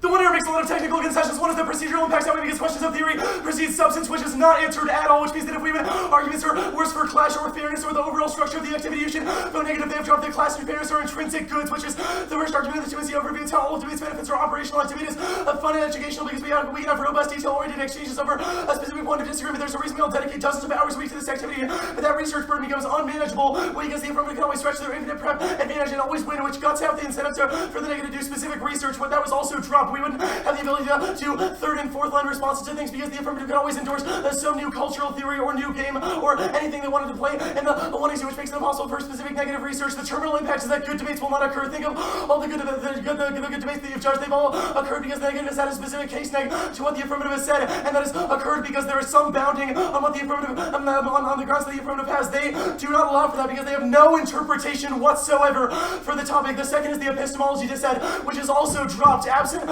the specific clash, it's how we refine positions. Absent that, we think that activist strategies are effective and generate false positives because we think so, things are a good idea because they win debates. All we do is create those false positives, and we can't respond to people like Trump supporters and the alt-right redditors who want to control the political sphere, which makes their political strategy ineffective. It's functionally a truth-testing argument that was dropped, which means you should err negative. The length threshold is low because every good debate has a photo finish. If they obviously clash even a little bit, it's a reason to vote negative. Now the first argument on topicality is that we we're violence against black studies. There's a few arguments. One is that the topical version of the affirmative solves. You can trace slavery to omissions that exist in the status quo and say that things that ExxonMobil are doing are fucking evil and should be restricted. They still can't articulate a dissad like the thing that to what I mentioned in 2NC crosses, which means you should err negative because they have not proven at all throughout this whole debate why any action by the government is bad. Just a series of assertions framed in flowery language that are not backed up by evidence or a warrant. The second is that debates on the topic are a good avenue for increasing black participation, which is another dropped argument that we can have discussions about how it pertains to race, like what a revenue from a carbon tax should be done with, or how climate policy disproportionately affect black people, or the impact of climate change on black people and POC. All of those things are good for black participation and a lot for black studies that aren't simply humanist, but we solve their humanism arguments because the humanist versus non-humanist debates can happen if the affirmative is a radical black theory that includes the plan and the negative says that is bad and critiques it, which means it still solves their offense. It's not comfortability politics because it's not comfortability for us. It is better debates for the overall community. The fourth is that it generates more false positives. If their argument is that the state can never be contested, it means that we start from that assumption, which makes us bad at debating. It means that we would move past those important institutional debates. Those things matter. If they're right that the state is bad, they should be able to debate it to prove it, which means that they can create more effective activism in the future. They say that holding the afternoon interpretation is worldling. That's wrong. It's just a recognition that holding the afternoon interpretation is important because we are in an activity that requires some sort of balance on what the affirmative should be able to say. We're not holding it to the world. We think that radical black reconfigurations of time can still exist within our interpretation, which is the argument I made in the 2NC. The argument about life and death is our argument because life and death can be created by using the resolution as a floor, not a ceiling, and then moving forward with alternative performance as means of impact calculus or other things that we don't exclude. We simply think that you should start with a topical prescription, but that does not write out black radicality. The role of the ballot argument they've conceded is arbitrary because it makes it impossible for the negative to win any debate. They've also dropped that we meet their role of the ballot argument because we lead to good education about black studies too. The role of the ballot should be to determine who wins the debate. Anything else is arbitrary, makes it impossible for the negative to win, which obviously destroys the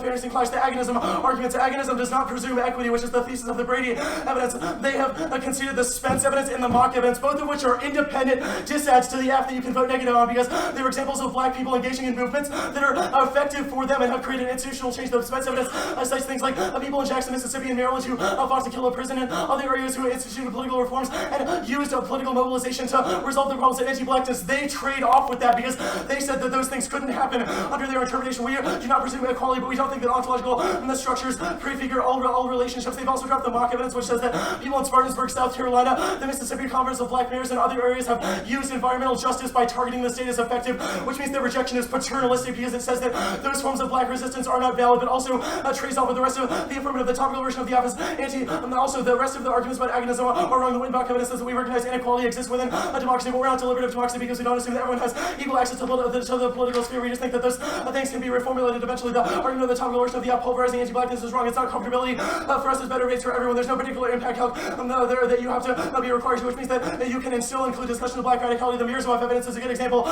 because it praises Black Lives Matter, which is the argument of Mikley. They say that the Sparks evidence is just critiquing the education system. It says that exclusions happen. Yes, exclusions are inevitable, like things like financial resources, the size of a teams, etc. We should make sure that those happen along reciprocal lines. They don't solve any of those things, which means that the only way to resolve it is to create equitable ground for the affirmative and negative. They say that debate is coherent on anti-blackness. Literally no fucking warrant for this argument in the winners, so the two winners are going to bring it up. The double turn arguments, they made a bunch of claims in their Warren evidence and their Brady evidence, like the middle passage centers how slavery replicates itself. The Warren evidence, this is the laceration is a constitutive feature of black existence across time, that anti-black violence continues without end and cannot be overcome. In the Brady evidence, which says the black body is a fucking tennis ball, then they read the Mirzawaf card that says that BLM are making revolutionary time and anti-blackness is a condition of possibility. Look, they've made arguments that contradict each other explicitly and are different forms of black scholarship, which means you should vote negative on presumption because their 1AC is not coherent. The only argument I'm going to go for on case is the Hooker evidence. Things are contingent and changeable. Their evidence of their argument is bad because it underrates the ability for people to have agential capacity. Our evidence, I say to me, which is an example of how a chocolate affirmative could be because people can still be black radicals while engaging in the state, which answers the argument that the Marines are not enslaved, but after Pascal's wager argument that if everything is really unchangeable, that the affirmative can't do anything, but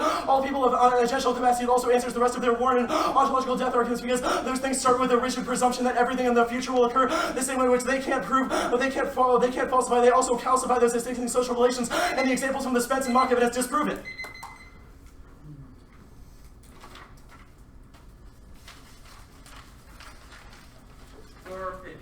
Yep.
Yeah, although my only I didn't have to be, but I didn't know that when we did it. I just did it online. Yeah, that's what we had a friend just be like, hey, you want to marry us? Yeah. What? Yeah. That's what I'm I saying. should, looking at them. Yeah. Yeah, and whenever we have to do that at all, I was looking at them.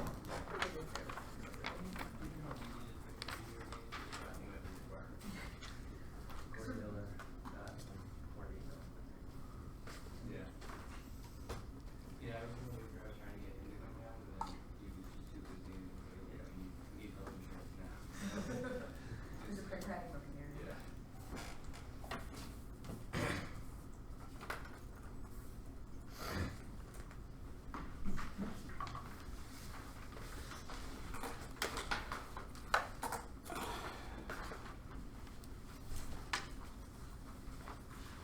Case then two. Starting at the double turn.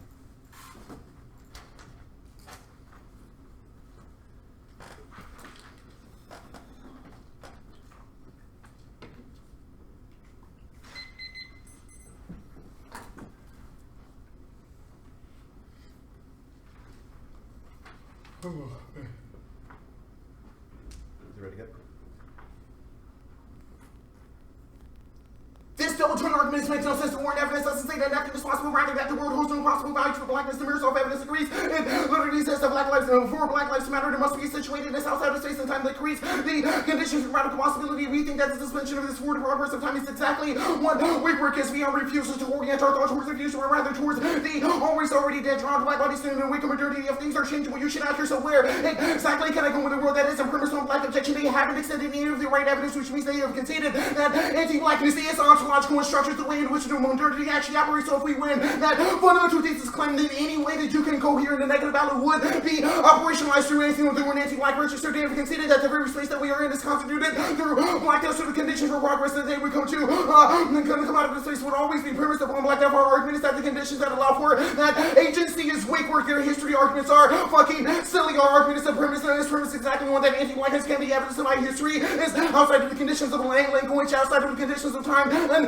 outside of the conditions of the world, but that every space in life found in the modern world is constituted through black death. That was that is the thesis claim to our ontology claim that has not been contested in the 2.0, which is the impact framing argument. This is the impact framing argument you use to sift through all of their bullshit assertions of traditional white policy debate. Now you can go to the teeth of their interpretation of debate. It's an activist against the necessity of black studies, the ballot, for return to referendum on what scholarship should be prioritized in spaces like this in the world where they have conceded that A, the point anti-blackness is ontological, and B, the point that preservation of their model comes directly from the objection of an entire field of academia through an anti-black fashion. You have to vote affirmative thinking. You cannot go here. You cannot go here and negative ballot as a white judge that is not operationalized through an anti-black register, which proves that even if we lose the tech debate, even if we lose that debate is a game, you cannot go here and negative ballot that is not anti-black as fuck, which means that you can vote affirmative. Now you can go to the top of the line on like the 2NR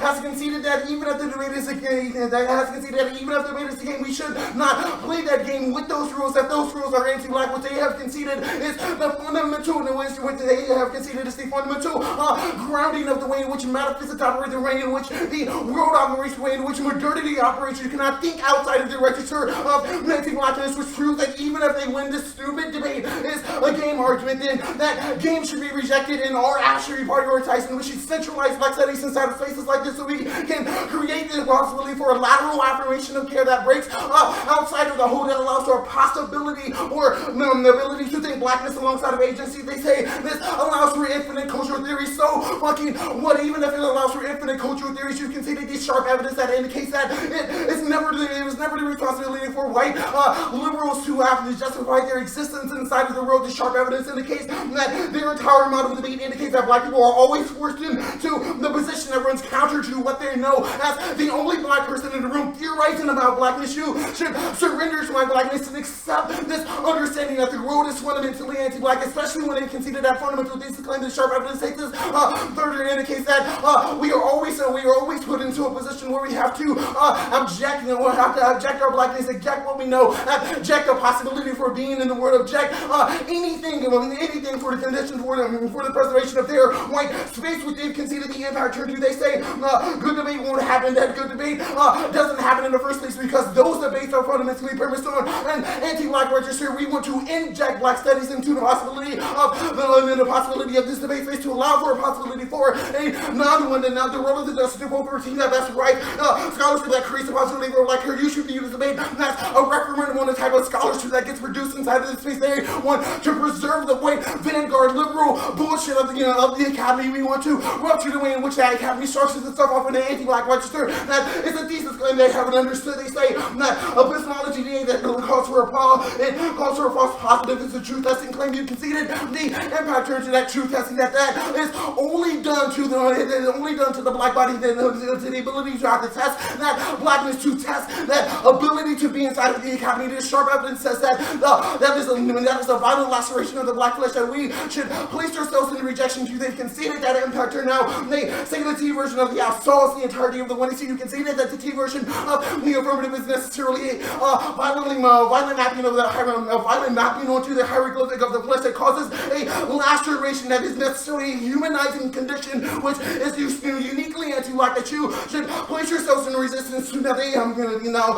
they've also said that the topic, they said that debates on the topic is good. That's answered by the argument that those debates that happen on the topic are necessarily anti-black. They say that this causes things like paternalism with the agonism argument. If the question of agonism is that we should be having hard debates, then you should be prioritizing the entirety of the 1AC, even if they win the theory of agonism. We want that the structure that provides that theory of agonism is based on an anti-black register, which means that we're controlling the internal link to anything that they can access, because that access will always be premised off of a false assumption of an equivalent ability to access things like the structure, things like the institution, things like debate. We have to prioritize that which is objected from this space in order to provide a semblance of legitimacy to things like black studies. That allows for a lateral affirmation of care, that they place themselves directly in opposition to their interpretation. It's not allowed for the possibility for black studies. What the fuck is black studies? Ask her their definition. What is black hair? Ask her their definition. Their definition requires a psychic violence serving of the self that requires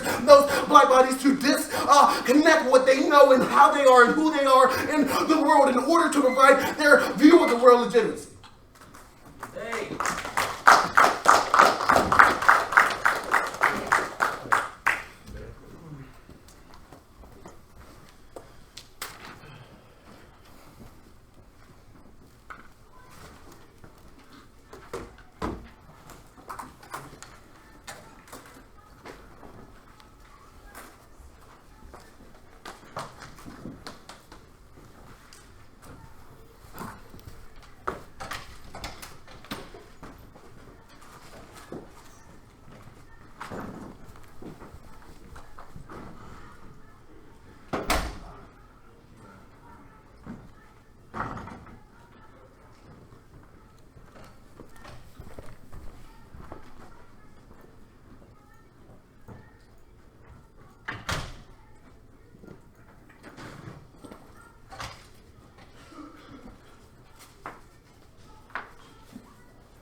All right, congratulations, everyone. It was a great debate. The winner on a 3-0 is the negative from Kentucky.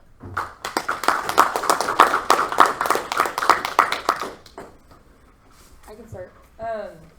So I do think this is a good debate. I think it breaks down for me in a couple of different places for you all. I think that one is that a lot of the true articulation about how it's not that the argument that it's part of the voting negative for topicality is makes it part of the anti-black register is entirely new, but it's that the sort of amount of it and the sort of willingness to sort of go all in and the way that it's applied is a lot of sort of has tinges of newness to it. So I'm a little sympathetic at the end of the 2-hour when he's like, listen, this is the very last part of the 1AR that's sort of rough. That doesn't mean I don't give you any credit for it, but that does mean I sort of try to limit myself to how much I think I should just check in on that sort of argumentation. I think especially if you're going to say reject all of the things for that reason, that needs to be a bigger part of the offense and sort of the way it gets deployed earlier on in the debate.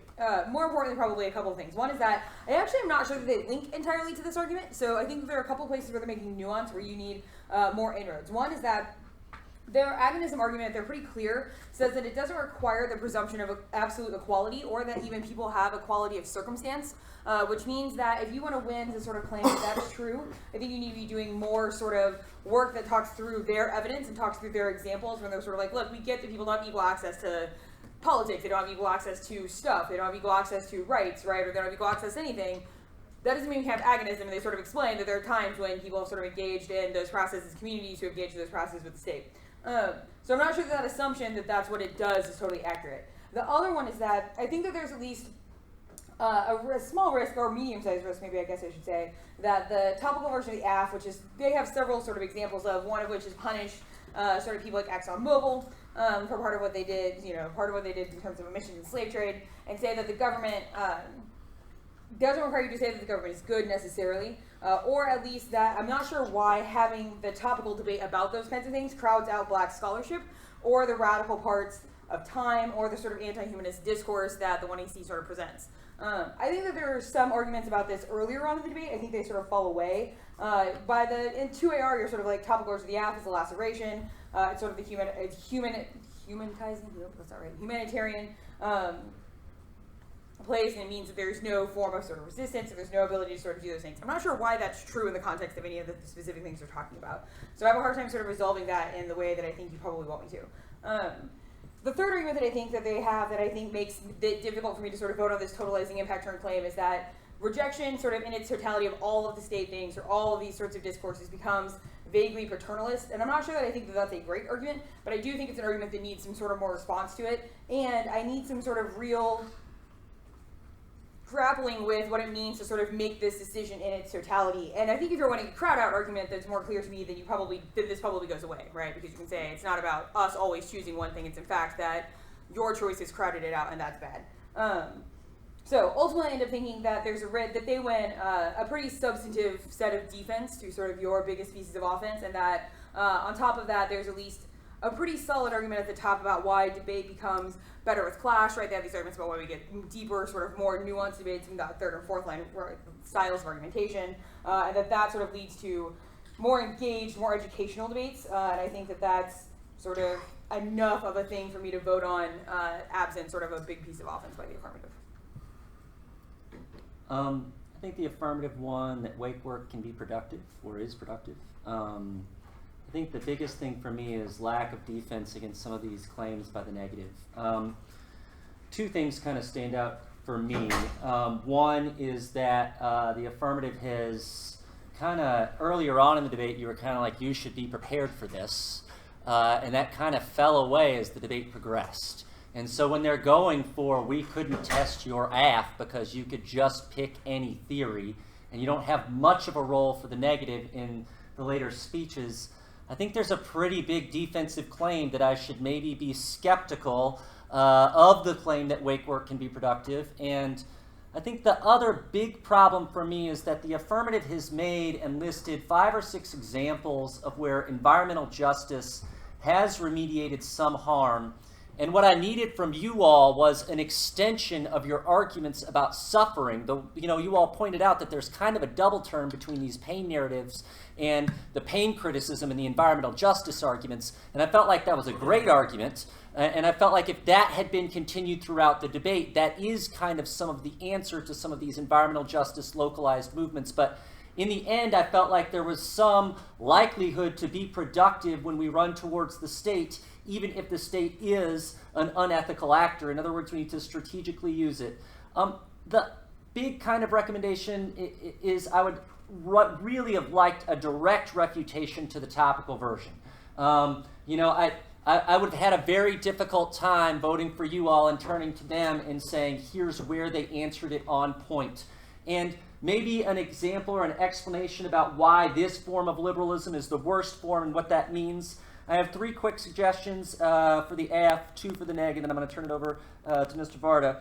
First is the AF team, I think you want to counter-interp. I think it's really hard to say we get to do whatever we want and that there's no limit on the topic. Towson read a card that I watched at CETA Nationals from Sharp that talked about climate. I don't know if it's in that book, but some sort of counter-definition of what climate means would have been helpful. The second is directly address the T versions and then point out this double turn. Neg, kind of 2 quick thoughts. One is extend an argument about sort of the value of a well-prepared opponent, sort of no matter where you go, learning to think ahead. I think that you kind of have a tautology, sort of a massive defensive claim going on, like, hey, we couldn't test the AF, and then debate is intrinsically good. Well, I don't know why it's intrinsically good if you don't give me a reason. And maybe you can say we all come for different reasons, and that's okay. But here's a reason it's good for me would have been nice, but you're just kind of asserting it's intrinsically good, and I don't know why. And so an explanation there. So I ultimately thought your offense in this debate was the environmental justice portion, and you want a giant sort of defensive claim. Maybe I shouldn't consider the AF, but I would have liked some element, and you all have an agonism argument. Take that to a little bit further, extend that. That was good. I understand it's not deliberative democracy. The second is make an argument that the content of debate is not what we walk away with, but the act of debating is. In other words, if I voted against you, would you change your worldview? I certainly hope not. Because I might be a pretty messed up person, and I think maybe this is kind of where the K teams talk about the K of the ballot. I think you kind of want to say that debate is not a place for subject formation, or if it can be, but single debates don't do that. Those are my thoughts. I'm going to pass the mic off. I don't disagree with a whole lot of that. I could talk about the double turn debate if either of you care later on. I think at the top of the framework debate there is largely, if not conceded, not nearly enough defense on procedural fairness outweighs the substance of the debate, that clash and fairness are intrinsic goods, that better education as a result of clash, and there's an unmanageable research load on the negative, which is especially important given that there's no counterinterpretation that the affirmative has really at the end of the debate other than don't vote against us. I think the topical version arguments are particularly damning in a bunch of ways, especially given that the history of argument that you could start with the tracing from the transatlantic slave trade back until ways that the state can crush Exxon is all possible, all inside of one affirmative. I think that the state, I think you're winning big chunks of why, at least the claim without a ton of warrant on the why the state might necessarily be anti-black. I don't think that there's either enough warrant to that or an answer to the Spartanburg, South Carolina disad, the Mississippi toxic lead disad, the Ferguson BLM, or the Maryland state anti-prison efforts. I think that the role of the judge doesn't have an answer to it's arbitrary and self-serving. I don't think that there's nearly enough answer to the neg can actually operate within this role of the judge, and I don't know if there's an extended warrant about why this role of the judge is in fact a good model for debate. The 2 things that took me the longest to deal with was a big chunk of the 2AR that I am completely in agreement with. It seems really new in the way that it is impacted out in the 2AR. First is the debate bad arguments. I don't think there's nearly enough of this in the early parts of the debate, especially given the at some level, I took the you should be able to debate us on this because it's a decades-old set of theories as a reason that clash and agonism are in fact inherently good, which is our argument is functionally defense to their claim, which is to cut back against the Brady agonism card here in a minute. The one that actually gave me the most pause is just the voting negative is anti-black for two reasons, both for the Brady agonism argument, but also for the Isaac is the only person in the round that identifies as black. That second warrant, I don't think is made explicitly at any point before the 2AR. I kind of wish that had been a much bigger focus of the debate earlier, and. So, I don't think that the focus of that, I think that the focus of it as an exclusive answer to framework is new. I don't think it answers the epistemology DA, even if it's simply a here's why that doesn't matter because I have a unique epistemological perspective that you should reject others. I think that it denies the earlier role of the judge argument about how black scholarship can be enhanced within the affirmatives model and the negatives claim about how we can operate within that model. Now the last part, and I don't think that the negative is actually kind of light on this claim, is the Brady agonism bad argument. And I think you need to spend more time on that, though I've got thoughts about that if you want later on. I think that the only real warrant there is agonism bad, not only black identifying folks have epistemological bases for the claims being made here, therefore that's how the ballot should happen. I think that the Brady evidence helps a lot. The vote negative equals anti-blackness because agonism, but I don't think it nearly warrants the debate as constituted is bad, reject the rules argument that I think is unnecessary for a uniqueness claim about why to vote for you in that way. The other is, I don't think that it answers the impact framing that the 2NR is making of procedural fairness first education matters, which becomes especially relevant for the education portion, given your claims about the original role of the judge of why we should do our best to expand black research in the first place. I think the negs got pretty good defense on everything but for the, in my view, incredibly new application of that argument, and the absence of AF defense to a big chunk of their arguments means that I paused a bunch on that claim, but ultimately can't. It seemed way too new to give the neg any sort of predictable, here's why that's an argument generally. As an aside, if that argument gets made for me in the future, I'd at least like some preempt of why that perspective doesn't mean that I necessarily also have to accept the things that Adolph Reed, for instance, says are true about the world.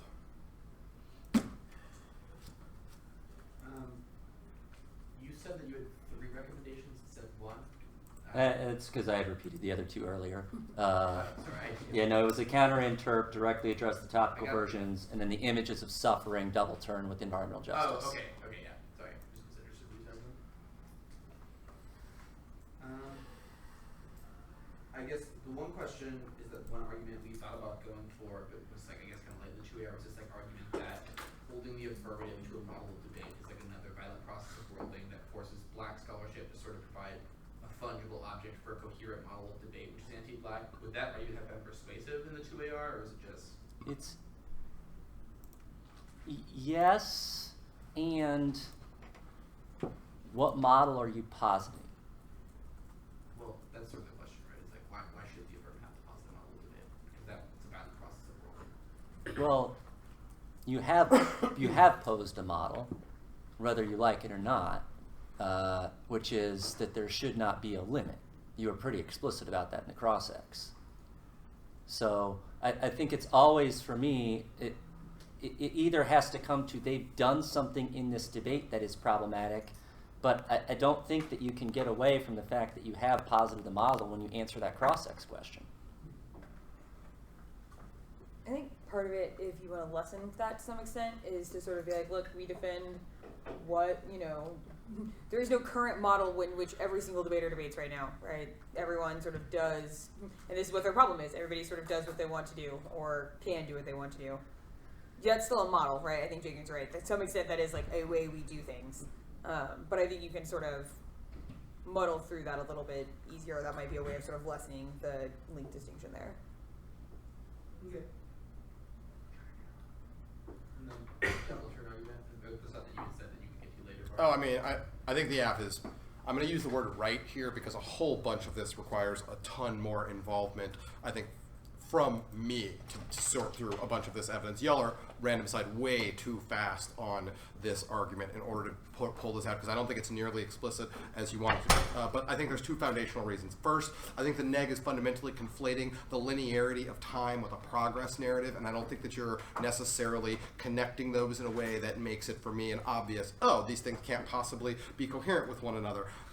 And you're discounting the inability to win that if you don't beat the argument that blackness is necessarily ontological, it means that it's difficult to answer back all of their arguments about why wake work is effective. The second is just a impact calculus argument that I think it's really weak throughout. You're essentially like, the app is not coherent, vote neg. And that's, tell me why it impacts their model, tell me why it makes wake work not a thing, do something, but there's almost no chance I'm gonna vote on a double turn of the app with that as the impact calc. That was the only question I was going to ask. But Yeah. it's cool if y'all want to think some more after the turn. The other thing I have for the app, I kind of wish you would have just gone for current models of debate bad, limits bad. Your effort to impose necessary order on us is essentially on the mastery argument that's in the 2AC speech doc, but isn't extensively talked about, is a replication of the kinds of procedures that create ontological blackness through the transatlantic slave trade in the first place. And just impact turn with, that's an attempt to mastery. We straight turn that with the AF. Yeah, thank you.